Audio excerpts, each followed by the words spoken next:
Very good morning, students. We have surpassed Unit 2 Social Issues. Oliver asked for more. And we also discussed as a part of this what are the compound adjectives and related grammatical matters.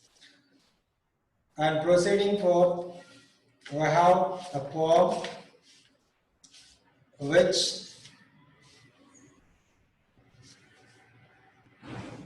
signifies the ongoing child labor problem and how children could suffer while doing above their age and all. The poem is labeled The Cry of Children. So the poem is written by Elizabeth Barrett Browning, who is born in 1806 and passed away in 1861. And she was a poet of English language. She published a collection of poems, number of poems she has written and published into one book. They named as Sonnets from the Portuguese, Aurora Lee, the Seraphim, and other poems. And she got married to Robert Browning, a famous English novelist as well as poet, and they moved to Italy. Most of her poems deals with human emotions. You know what are emotions? Emotions are some happiness, sad, fear, pain, something like this.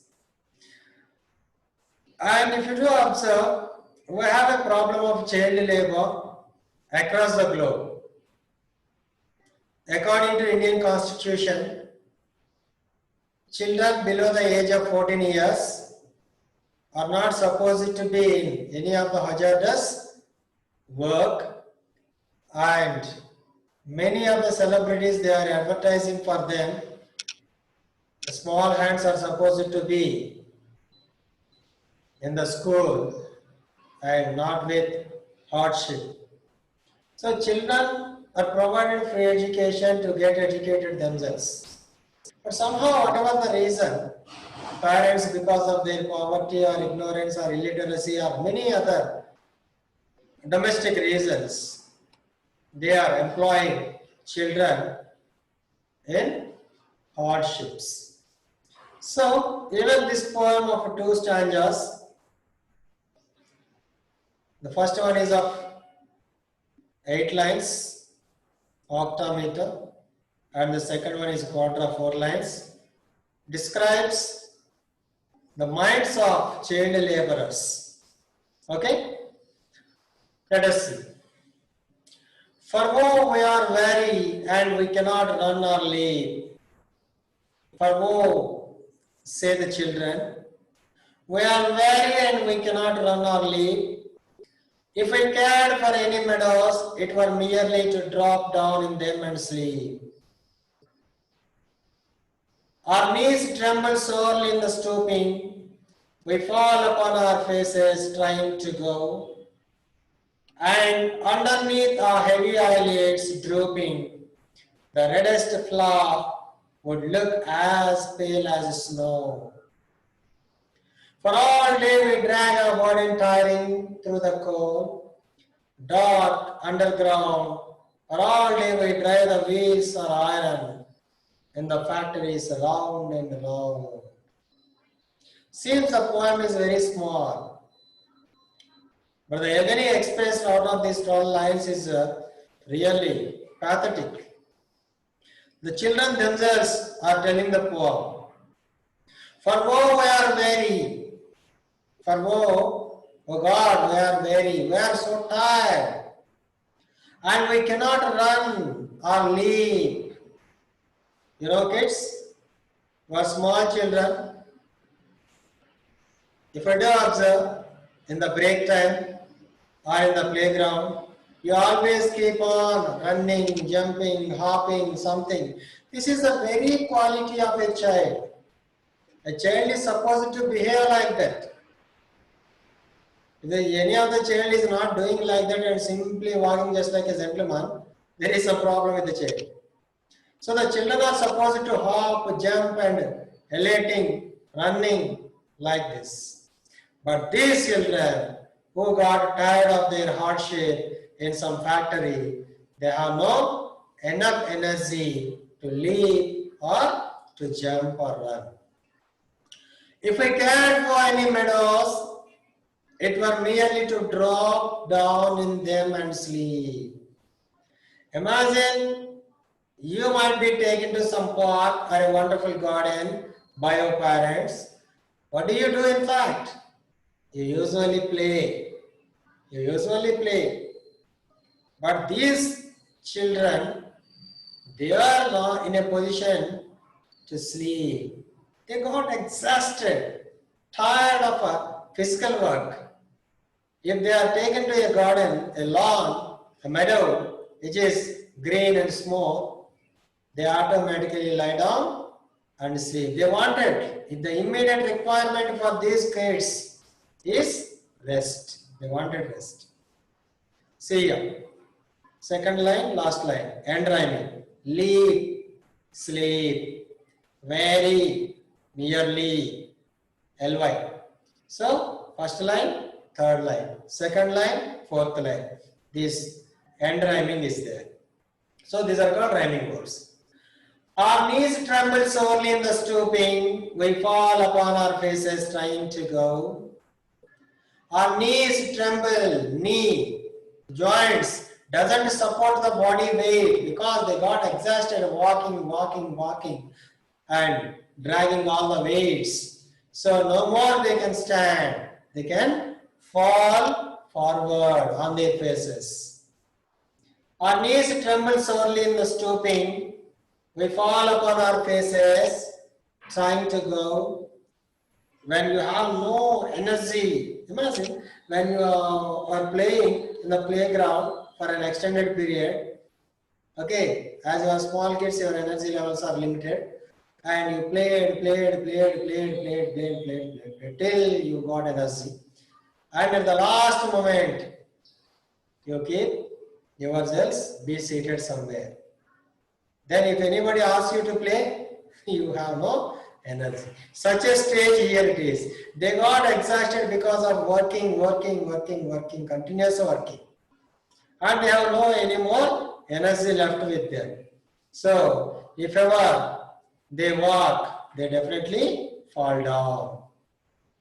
And underneath are heavy eyelids drooping. When you got exhausted, what happens? You want to take rest by closing your eyes. Your eyelids drop down automatically. That's what usually happens. When you got really exhausted at school playing and go home, have taken your supper early, probably mother and father ask you to read something, you keep open the book and keep on napping like this. This is the stage. This is the stage here the children. They got exhausted because of hard work. And they have no more energy to lie down, no more energy to wake up. Even they can't wide open their eyelids bright. So eyelids are dropping down. Eyelids are dropping. The reddest flower. What it is mean, reddest flower here? The flower is symbolized with the eyeball. Eyeball in the sense, the inner part of the eye.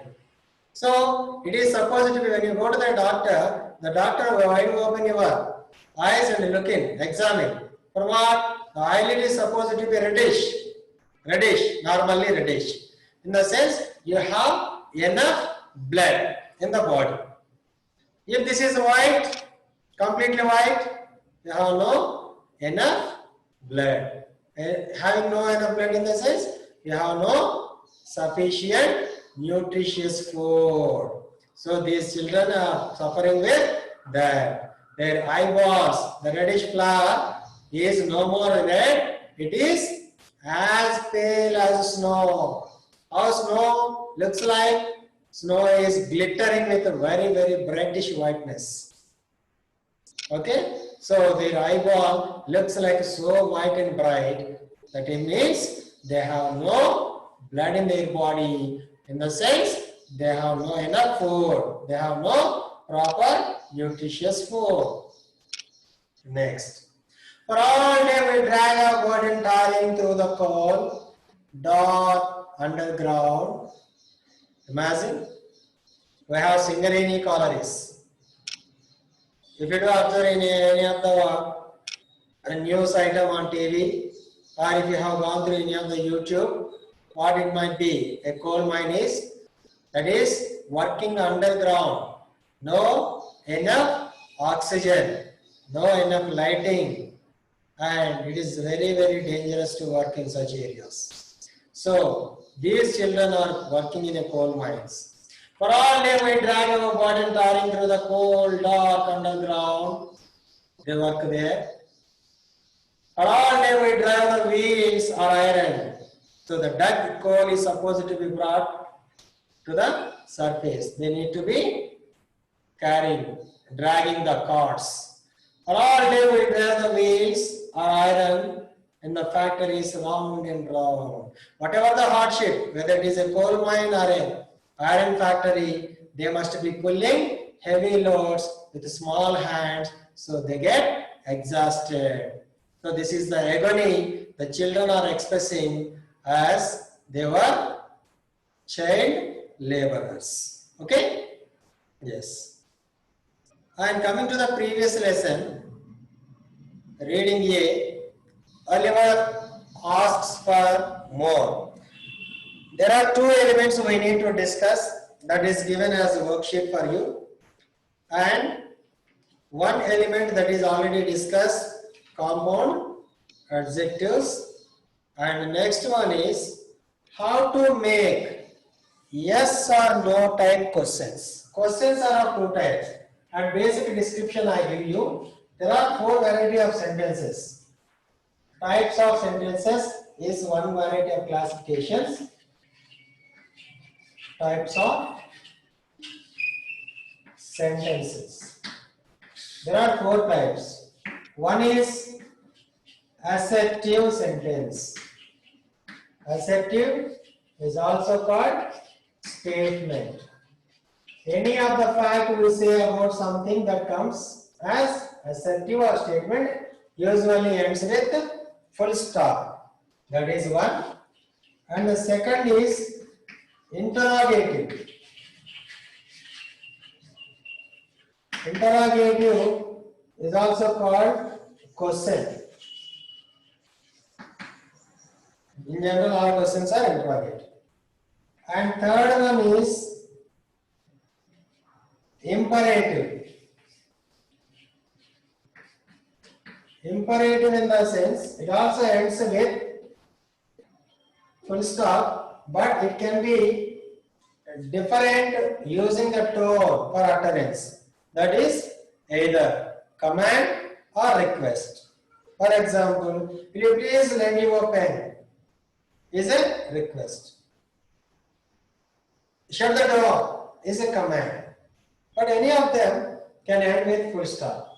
So there are two varieties of sentences ending with full stop. This is a fact about something that we state, that is called statement or assertive, and this is ending with full stop, okay, but it can be a command or request. And the second is a question automatically ends with question mark. And last one is exclamatory. Exclamatory sentence ends with a punctuation called exclamation. Any of the sudden expression. Okay? Yes. Now we are about to discuss these questions. These questions are two types. Okay? Direct question and yes or no type question. Two ways. What is it called direct question? Direct question always starts with WH word. What is your name? My name is Rama Rao. What are you studying? I am studying 10th class, 8th class. Where do you stay? I stay somewhere. So all like this. Who are you? I am a teacher. What? Where? When? Who? Whose? How? WH word that are called direct. So that is not our topic. Let's come to yes or no. Are you a teacher? Yes. I pose a question to you. Are you a teacher? What do you say? No. So the expected answer for a question which is either yes or no, that is called yes or no type question. Okay. Then how to frame this yes or no type question is our task. That is given in your worksheet. Okay. So out of a statement, how do we make yes or no type question? For example, out of the textbook, here is a question. You are an orphan is a statement, assertive sentence. You subject or be form, an orphan object. As there is no other direct verb, we use or as the verb. You are an orphan. Okay. Or is indicative of a plural verb, and this is in present tense. You are an orphan. Then you are makes a sentence meaningful. Then I put this are at the beginning. Are you an orphan? Your exercise is like this. You will be provided a statement. Out of the statement, you are supposed to make yes or no type question. What I have done here, there is no direct verb. B form is there. I have put that B form right before the subject, and I replace the places of subject and verb because the verb is B form. Either B form, any of the auxiliary, either it is have or do or can, any modal, something like that. So you are an orphan, answer. Are you an orphan? Question. For this question, maybe answer is either yes or no. When it is asked to you, you say no. This is called yes or no type. Here there is a B form. I give one more model. A model verb. You can do this. This is the sentence. So what is the verb here? Can. A model verb. I put can at the beginning. Can you do this? Question mark. So this is the B form. This is a modal verb can. So just places changed. Subject, verb, places are changed so that it is made easy to. Right? Yes or no? If the verb is a direct verb, she wrote a letter. She wrote a letter. This is in past tense. Now we have to identify what is the verb. Verb is this, past verb. Write, wrote, written. Believe that you have already gone through the 1,000 list of verbs and writing everyday 5. So write, wrote, written. Write, present form. Wrote, past form. And written. So write also can be considered as do plus write, and wrote can be past form of the do, did plus write. Okay, so we take this do form here, which is an integral part of wrote. Did. Here we have replaced the place of can. In the previous one, we placed the or at the beginning. Then we place this do form at the beginning. At the beginning do form, then subject. Now verb. What is the verb? Did plus write is wrote. So we divided, bifurcated wrote into two. Did plus write. Did she write a letter? So we need to know how the past form of the verb can be formed. Past form of the verb can be formed as did plus V1. Like that, you have to segregate. After segregation, the did is supposed to be used here in case of past tense. If it is, she writes a letter. Present tense.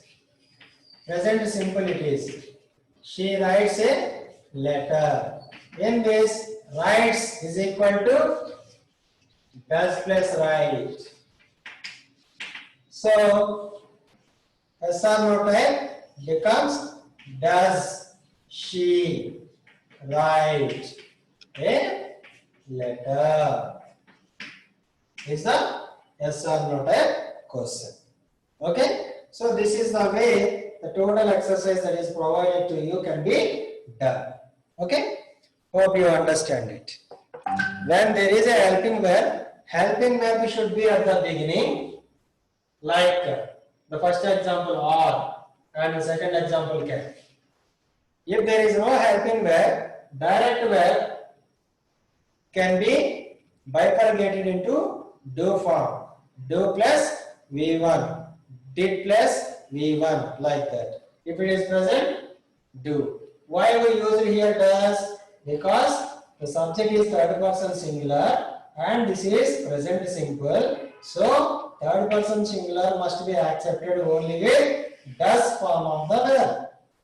Okay. If there is a subject, they write, then we write as do they write. Got it? This is the way we have to make yes or no type questions out of statements. Next, as a continuation, question tags are also discussed. Question tag, this is another grammar point. Question tag.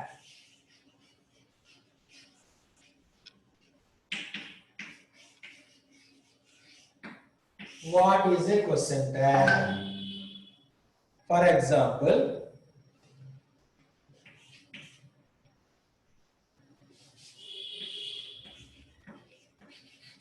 I write a statement here. She is a teacher. Okay. She is a teacher is a statement. It is called a positive statement. I write negative statement also. She is not a teacher. Okay. So there are two statements. One is positive statement and the second is negative statement. How to add a tag for this as a question? When this is a sentence, the sentence related tag, question tag, supposed to be opposite to that. Opposite in the sense, this is a positive statement. So, expected question tag should be negative. Imagine this is plus. Positive in the sense when mathematics is a plus. And this is minus. What is plus here? Having no, having not. Okay. So, when there is no or not, that is called positive. When there is no or not, that is called negative. So, this is positive, this is negative. Okay. So, in that way, we have to make a contrast question tag using the be form. Be form. Auxiliary verb. Anything. Just like how we made yes or no type questions identifying the modal verb, auxiliary verb, do form like that. So let us see, she is a teacher. This is present tense and is the auxiliary verb here, helping verb. We take it as first. Is. And thereafter, we identify what is the pronoun there. And we target that pronoun. If there is no pronoun, if there is a noun, suppose there is Radha is a teacher. Even Radha, we have to take into consideration as pronoun. She. Okay, like that.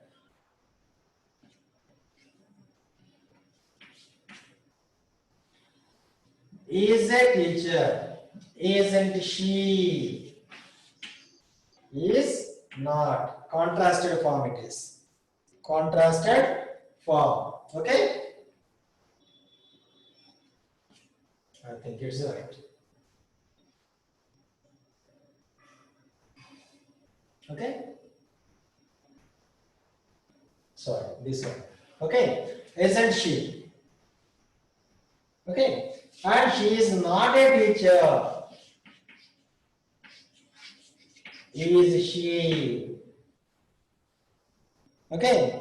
Like this. So far I feel it is right.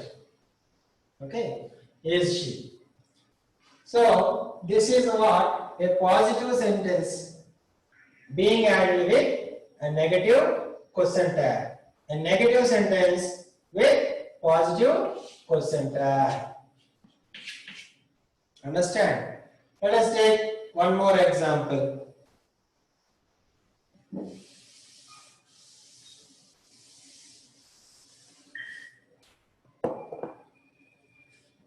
Another sentence.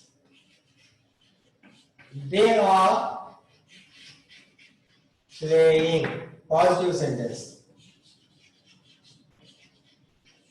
They are not playing. Okay. They are playing. What is the auxiliary here? Are. Are is positive. So we need to put negative. Aren't. Who? They. As we start any of the sentence with the capital letter, we have taken R, a capital. Okay? And here, they are not playing. Are not, negative. Are they? Positive. So, statement, question tag are inversely related. Inverse in the sense, they are in opposite relation. If this is positive, this is negative. If this is negative, this is positive. Okay. Suppose here are identically there are B forms or some auxiliaries. In some sentences, we don't find readily available B auxiliaries. Then what to do then? Okay. In that case, let us see. She worked hard.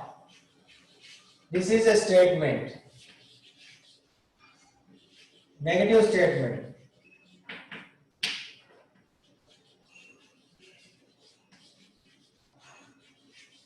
She didn't work hard. So, work. Earlier we discussed in making yes or no type question, work is a past verb and it is formed of did plus work. So, here also we need to take that the basic do form. Work is a positive, so that didn't she. In question tag, only the auxiliary or inherited do form and pronoun. That's enough. No other verb or object required. So, worked in the sense she did work hard. That extended form is there. She did work hard. Didn't she? Okay. And coming to negative, she didn't work hard. did she. Got it? So this is the way we have to identify. If there are directly available auxiliaries, then you can take them as it is. Positive into negative, negative into positive. If readily not available, then you have to identify what is the do form of that. Either it is in present or past, like that. Even sometimes even future also. Okay? Won't. She will come. Won't she? Like that. So you have to use contrasted forms in making question tags. The most important factor is if the statement is positive, that should be in negative, the question tag. If the statement is in negative, the question tag is supposed to be in positive. This is very, very important. So please do the worksheet basing on this knowledge. Okay, children? Thank you.